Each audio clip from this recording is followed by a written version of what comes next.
নোয়াখালীর চরমটুয়া পানামিয়া টিএফ উচ্চ বিদ্যালয়ে আন্তর্জাতিক মাতৃভাষা দিবস উপলক্ষে সাংস্কৃতিক প্রতিযোগিতা ও পুরস্কার বিতরণ অনুষ্ঠিত হয়েছে। এতে প্রধান অতিথি ছিলেন চরমটুয়া ইউনিয়ন বিএনপির সভাপতি সালেউদ্দিন আহমেদ চৌধুরী। কোচি মেম্বারের সঞ্চালনায় অনুষ্ঠানে বিশেষ অতিথি ছিলেন সদর উপজেলা বিএনপির সভাপতি প্রার্থী শামসুদ্দোহা মিটু, যুগ্ম সম্পাদক আনোয়ার হোসেন বাবুল, সহ সাধারণ সম্পাদক শিহাবুদ্দিন চৌধুরী, উপজেলা জামায়াতের সহকারী সেক্রেটারি জেনারেল শরীফ হোসাইন, ইউনিয়ন কৃষক দলের সভাপতি নূর নবী মাঝি সহ অনেকে। অনুষ্ঠানে হামনাত, কেরাত, অভিনয় সহ বিভিন্ন প্রতিযোগিতার আয়োজন করা হয়। মোদের বিদ্যালয়, এখানে সভ্যতারই ফুল ফোটানো হয়। বিদ্যালয়, মোদের বিদ্যালয়, এখানে সভ্যতারই ফুল ফোটানো হয়।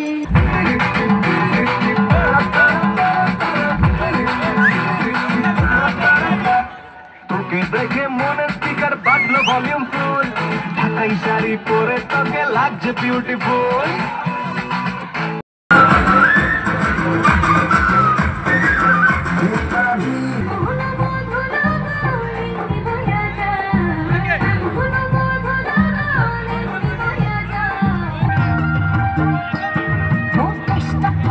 বাপের নাকি করছো ছলা কলা, কিছু বললেই ধরছো চেপে জনগণের গলা।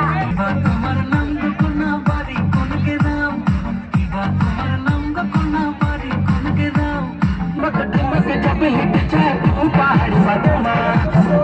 ধোঁয়ারও লাগে হি আমার করে হয় হয়, বাতাসে হি আমার রঙ জ্বলা যায়।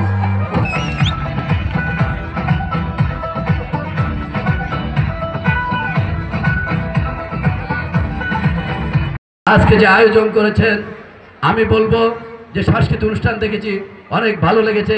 মেধাবী ছাত্রছাত্রীদের অনুষ্ঠান দেখেছি, অনেক পছন্দ হয়েছে, অনেক ভালো লেগেছে।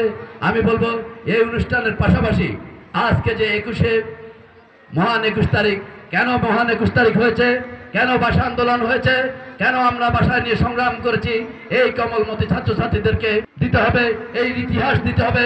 আপনারা দেখছেন দৈনিক কর্ণকণ্ঠ, সবার কথা বলে।